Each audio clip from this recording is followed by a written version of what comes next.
Hello, and welcome to Five for Friday for this Friday, March 31st, 2023, the last day of the month and the quarter. Thanks for tuning in to this week's issue of Five for Friday, where my mission is to keep you informed on the news stories that could impact your small business. Are these signals of change that indicate a threat to your business? Or maybe an opportunity? That's for you to decide. My job is to bring you the stories that stood out to me that I think are worth a listen or a read. Today, we'll talk about the circular economy, some innovative new products, the interplay between tech developments and ethics, and some small business research. Ready to get started? All right, here we go. We'll start with topic number 1, farm tech. No, not farm as in agriculture, but farm as in pharmacy. Amazon Pharmacy is trying to make sure you get the best price by automatically applying manufacturer coupons. Look at that, a positive Amazon story and no snark from me. Go figure. Meanwhile, smaller farm tech startups are struggling to stay in business as they discover that the world of prescription drugs is a low-margin one, and adding delivery services does not make it any better. So we're stuck with just the few pharmacy giants for now, I guess. It's a good lesson for all of us. Pay attention to the number and size of players in any market, along with expected margins, before you decide whether or not to enter a new market. Not sure where to get that information? Ask a market researcher. Shameless plug for my fellow market researchers. All right, moving onward to story number 2, the circular economy. Have you heard this term before? I have shared some stories on Five for Friday on circular manufacturing, but this broader term refers to looking at production and reuse with the goal of limiting waste. Spoiler, we are not doing very well here, with a global circularity rate of about 7%. Things like batteries and wireless earbuds certainly are not helping the situation. Some more positive stories include a new trend of grocery stores trying to encourage you to bring back reusable packaging for refill rather than disposal or recycling. And researchers are working hard to find new ways to make plastic out of, well, plastic. Shredded plastic waste, that is, instead of crude oil. Pay attention to the term circular economy and think about how your products fit into this model or not.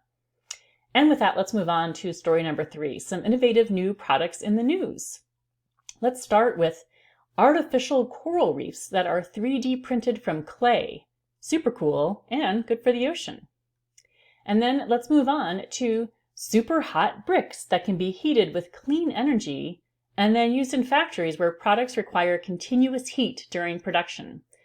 Not only is it energy saving, but also good for the environment. Also super cool.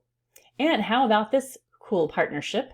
Mini data centers located underneath swimming pools so that the data center can heat the pool and the pool can cool the data center. Very creative. Other new products include energy-saving paint, wildfire detection systems, sensing a theme here, climate change, energy, sustainability, and the final product from China, a long-distance kissing machine. Yes, this is not an April Fool's Day joke. This was actually a product, and I think also an episode of The Big Bang Theory. Who remembers that? I do. All right, moving on to story number 4, technology and ethics. Of course, TikTok has been in the news a lot lately due to privacy concerns related to China and parents and states claiming that TikTok and other social media apps are harmful to kids' mental health. Apparently, our addiction to cat videos on TikTok is also using up all the electricity in Norway, which is an issue there. And the flurry of excitement over ChatGPT and other AI systems is causing many in the industry to call for a pause in development before we design a chatbot that will, I don't know, kill all the humans? Seems like a good idea to me to maybe think about that. All right, let's move on to our final story, story number 5, small businesses in the news and in research. First, while most small business owners surveyed say their business is going well, their thoughts on the economy in general are declining, with only 1/5 saying the U.S. economy is in good health. Next, the Silicon Valley bank collapse has had a profound impact on smaller banks as folks are pulling their money and moving to big banks. Come on, people, support your local banks, especially if you're a small business owner.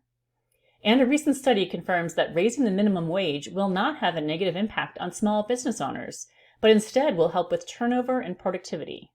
But if you're worried, consider hiring AI assistants to take on some of the more repetitive tasks at your place of business. Just don't worry about that robots taking over the world part.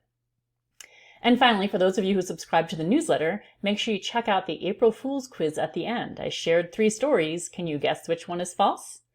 If you want to check out the newsletter, if you've never seen it before and you're curious, the newsletter always has more details and individual stories, including hyperlinks, than what you see in the video. Check out my website to request a free copy before you pay to subscribe. And thanks for joining me today with 5 for Friday.